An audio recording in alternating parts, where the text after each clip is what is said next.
Okay, you guys, what is up? The King of Lightning is here today to do Toriko, chapter 269 review. That is 269 of Toriko. Now, oh boy, you see, now we're finally in the process of getting back to the gourmet world. And the thing here is that it's kind of like, it's like mass preparation. There are people doing stuff in the human world to revitalize the human world.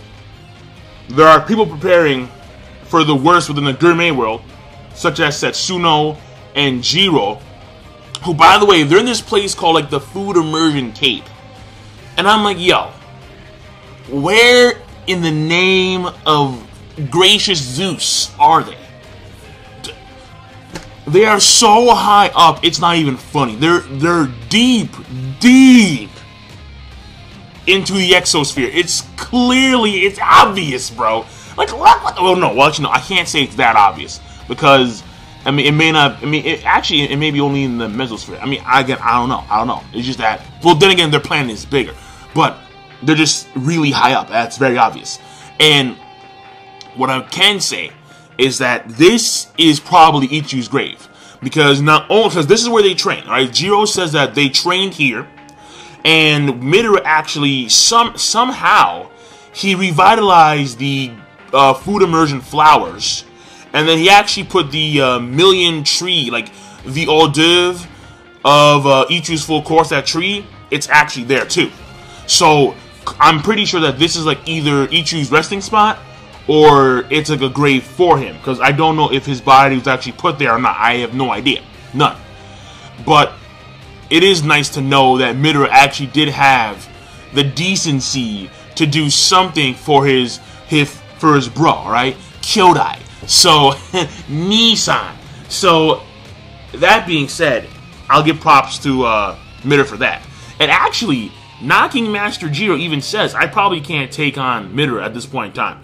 I'm like, yo, you? Grand Knocking? No fucking way. And by the way, I have not watched the Toriko anime as of yet. I'm very hesitant, bro. I'm like, oh god, I've been hearing things about it, and just hearing about the Toriko anime gets me mad. I'm like, no, this did not fucking happen, alright? There's no way. Because the Toriko anime is going to end real soon. And that's a good thing. Listen, it's a good thing. Because I'm sick and tired of them butchering. Listen, man. In the fight, if you guys don't watch the anime, let me fill you in, alright? This is bullshit. In the fight between Toriko and Stajin, Toriko does not get his legs and arm cut off. They go straight fisticuffs for the longest. Then they both stop fighting because they both sense fake Rose. Joey.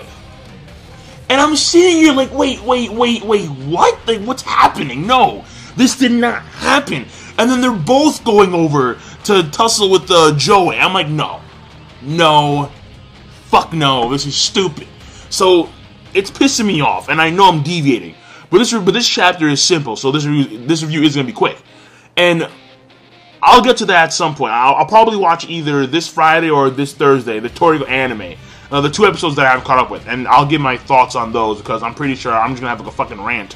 I'm going to go apeshit. I'm going to go balls to the walls. If they fucked up the Grand Knocking, I swear to God, if they fucked up the Grand Knocking, oh no. Oh, alright, but that being said, we have Knocking Master Jiro even saying like, yo, I probably can't beat Midori. So Midori, at this point in time, is the strong. Well, Ichigo didn't go all out. That's the assumption. That's what I think was strongly hinted at that point in time. So, but at this point, yeah, he is the strongest of the humans. Alright? I mean, Toriko I don't think is as strong as Midori. No, there's no way. Even though like they have their meeting, kind of, because the only guys in the actual former headquarters of the Bishukukai were Toriko, Komatsu, and Midori. So, I have no idea what happened there, but it is what it is. Now, the thing about it is that we also see some nice bonding between Nono and Nonoi, I think her name is, Setsuno's apprentice, and Komatsu. So of course there may be a dual wedding. All right, I'm just saying. Well, no. I think when it comes to her, it'll take some more time. Obviously, she's not like Rin, who's obsessed with. No. You can tell that she actually does have affection. She does have feelings for Komatsu. That's very obvious. But she's not like Rin, where she just gung-ho, balls to the walls. Or I should say in this case, clitoris to the walls, which sounds kind of wrong. Like, oh, like, I wanna marry you. Like, I wanna have kids. Like, now. Like, ASAP. Alright, let's plan the wedding right now. It's like, whoa. You're here, but you need to be here. But Toriko's leaving soon anyway. So, in the next chapter, we may see, like, a mock wedding. I have no idea. Because I think that Rin wants to have this wedding before he goes to the Gurmei world. And I don't know how much time has passed since he's actually came back to the human world. Alright, I have no idea. Now, speaking of which, alright, because again, that was, very nice bonding between those two. There's also a little bit of flashback, because Mansam, he's preparing. The Seiya have been... the revitalizers have been revitalized. And, it's because of the Billion Bird. The Billion Bird has restored vitality to the human world. And people are now, back, they're getting their energy back, they're able to do things. And the Seiya are actually working on revitalizing the soil of the human world. So that's good, because the Billion Bird is fantastic. But at the end of the day, the human world, in order to be fully restored, needs the ingredients, alright? So that's going to be good, where, how that plays out. And we're not going to see it because, again, it's not the main focus. Let's say it running about trying to revitalize the soil is not the main focus here. The main focus here is, of course, Toriko and the main group. But there's a little bit of flashback that we get of Toriko's past. Something that we have hints and small images about what happened in his past. And we knew that he was actually poor, or he didn't have enough food and sustenance, and he was starving when he was a kid. We know this, and we actually see. He lived in a village where we don't actually see the village, but he gets this bread from Ichiru and Mansam, and instead of eating the bread on the spot, he actually puts it in his pocket to go and feed the village, to go and feed people in the village. And you see that his fingernails are almost all chewed off because he's been that hungry. Alright, people don't understand the importance of food. People constantly neglect food as if, because you know what? No. I've done this before. I've had entire 10-minute discussion videos within Toriko chapters about the importance of food. You guys get it, okay? It's food. We need to live, and if you don't have it, then there really is no sense in living. Seriously. So, that being said, you see Toriko, and you see his nails have been all chewed off.